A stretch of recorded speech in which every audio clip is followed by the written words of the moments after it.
Hello, hello! Hello mga katombi! Welcome sa vlog ng mga tomboy! Sa mga katombi, kung makikita ho ninyo ay kami ay pormang-porma at kami nga ho ni Ilocana ay naimbitahan sa isang birthdayhan. At ito nga ho ay birthday ng CEO natin ng KD Dermo Aesthetic. So makikita naman ninyo si Miss Unicity ay talaga namang gandang-ganda na. At syempre tayo ho ay parang driver charot. At may nadaanan kami dito at ito nga yung plaza atin. Ito ho ay sa Dior. So, napakaganda. Apa, meron ho dining pa-shower. Ay, di syempre, ugaling init ho ng aking kasuutan. Abay, tiis ganda, tiis pugay. Ayan ho, ay tayo ho ay nagpabasa. Ang sarap naman. Ay, di arin na ho. Dito tayo kakain sa Gigi Restaurant. At alam nyo ba na ito ay isang Italian restaurant? At ito ay sikat din dito sa Paris, France.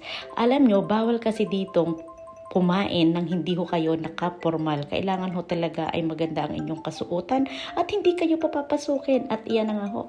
Kami ho ay umakyat sa fifth floor. Ayan. Ayan ang ating suot ipansosyalan mga katombi dahil nga ho ay hindi tayo papapasukin dito pag hindi ho kayo nakasuot ng pampormal. Char!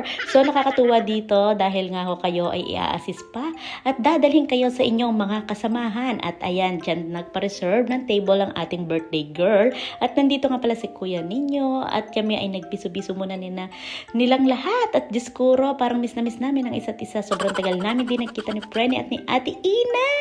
Grabe, sobrang saya ng feeling dahil alam nyo God, Diyos ko, first time namin to ni Bebe na kumain sa isang elegante at makikita ho ninyo, grabe ang susosyal ng mga nakain din eh.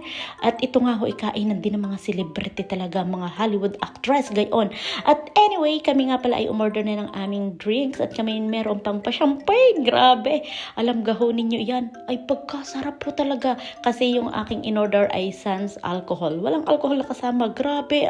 Ang sarap, the best. At alam nyo ba dito? Aba, may nakanta. May nangaharana. Ay kasosyal talaga ng restaurant na ito. Ito kasi ay Italian restaurant. At talaga naman ho ito idinarayo ng mga sikat na artista. So ayan mga katombi, umorder na kami ng mga pagkain namin. At nakakatawa nga ho ang pangyayari. Aba, pare-pares kami ng order. Ay black angus ang aming in-order. Areho ay beef, avec mushroom. Ayan ang aming kakainin. Badya kami pare-parehas nga. Ako'y gaya-gaya lang dahil paborito ko nga ang beef. At Diyos ko, ay di mga yan ito the picture pa. Tuwan-tuwa kami sa isa't isa nga. Ay dako, salamat Ate Karen. And of course, ito na nga mga katombi, tinikman ko ang black angus. Sobrang sarap. Grabe. Ang lambot ng pagka-beef. Bali, well done kasi hindi ako mahilig sa mga medium lang ang luto, ganun. So kami ay nagkwentuhan muna and of course, ayan na yung cake dumating na at yakantahan na ang birthday girl! Birthday to you! Happy birthday! Happy birthday! Happy birthday to you! Yay! Yay! At nakakatuwa din eh. Ay talaga namang ikinaabutan pa ng pagkain eh. Ay tinikman ko ang kanilang tiramisu. Grabe. Panalo, sarap pa. At after nga ho namin kumain, kami ho ay lumabas din eh para silipin noong view sa labas. Ay kaganda ng ambience. At ari nga ho makikita ho agad ninyo yung Eiffel Tower. Ay di din ho kami naghihintay at kami magpipicture-picturean ho din eh. Kaya naman ho kami nandin eh. Ay di syempre ang birthday girl ang bida. Ay di iyan o nagpipicture taking. O di kasaya namin at may pagarni-garni pa o may paimotera pa ang birthday girl eh. Yan ho ang CEO ng KD Dermo Aesthetic. At syempre may nakita ko matanda na join ako, char. At syempre naman makapapicture ako. Alam nyo, ayan ho, tignan nyo naman, ang galing ganda ng view. Kami pumasok ng mga katombi. At ito na nga, nagbayaran mga katumbe. Ay Diyos ko, ayaw pa ipakita sa akin na Karen. Tinignan ko ang presyo. Inang, Diyos ko po, ako'y nagulat. 543 pala ang kain naming iyon. Iyon lang iyon, 543 na ugaling minahal iyon. Ako'y nanlambot eh. Grabe talaga, ugaling bait ni Miss Karen. At ayan mga katumbi, after namin kumain, kami ay nagprosesyon. Charot, kami ho ay palabas na ng restaurant. Grabing experience namin ito dito sa Gigi Restaurant. Nang hindi ko talaga ito ini-expect na ako'y makakakain sa mga ganitong restaurant mga katombi. Ayan, bali kami nga ho ay naghihintay ng Uber kasi si Ate Ina at si Ate Karen ay aalis na.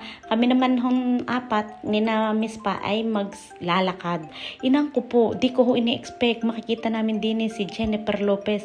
Sa totoong buhay, hindi ko talaga siya nakilala mga katumbi kaya ako ho ay gulat na gulat. Basta ang sabi lang ng mga tao, mayroong celebriting darating. Hindi ko ho ini-expect talaga si Jennifer Lopez. Diyos ko po, ang galing ganda. Diyos ko po, kaya pala ang daming mga cameraman diyan at naghilo ho sa akin. Kasi nag-hi ako, kakatuwa. Pero mga katumbi, ang tindi nang nangyari sa amin. After namin kumain ng masasarap na pagkain doon sa JJ Restaurant, taglakad kami. Diyos ko po, ito na nga ho si Prene at ang aking bebe. Grabing dumi ho ng paa. Seryoso mga katumbi. Naglakad ho kami almost 25 or 30 minutes kami naglakad. Dahil sarado ho ang line 9, line 1. Grabe. At nadaanan pa nga namin itong LB at ako'y napahanga. Sabi ko, kaganda na rin. Hindi pa ako nakapasok dyan. Charot.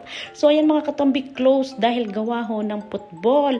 So, ngayon marami hong nakabantay dyang mga pulis. Grabe talaga. Ang aming pagod at hirap para lang kami makauwi sa aming tirahan. Nabusog na kami. Napagod. Ito talaga unforgettable birthday. Alam niyo kung bakit? Dahil nga ho, naglakad kami ng sobrang layo. So, ayun. Hanggang dito na lang po ang vlog ni Katumbi ha. Sa susunod na lang ulit ang real life. So, ito po totoong nangyari. Walang halo at hindi is not fake. So, thank you so much Ate Karen sa pag-invite sa amin sa birthday mo. At God bless at nawa ikaw ay magtagumpay sa iyo pantatahaking business. I love you. Mwah. Chup chup. So, sana po i-follow nyo pa rin si Katumbi ng Paris. Bye!